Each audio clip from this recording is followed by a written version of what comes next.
hotdog ay nagtataglay ng sobrang dami ng fats, na kung ikukumpara sa iba pang pagkain na idinaan sa proseso, ayon sa pag-aaral ang mga preservatives na siyang ginagamit sa mga hotdogs ay nagtataglay ng sobrang dami ng nitrites. 2.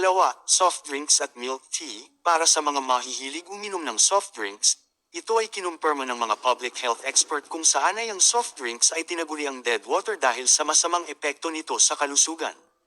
3. Processed foods. Marami sa atin ang hindi alam na ito ay isang silent killer na pagkain na dahan daw ang pinaiikli ang life expectancy ng tao. 4. Burger. Ang madalas na pagkain ng burger ay mayroong masamang epekto sa kalusugan. Ito ay nakakataba at magkaroon ng mataas na timbang at nagiging sanhi ng kanser. 5.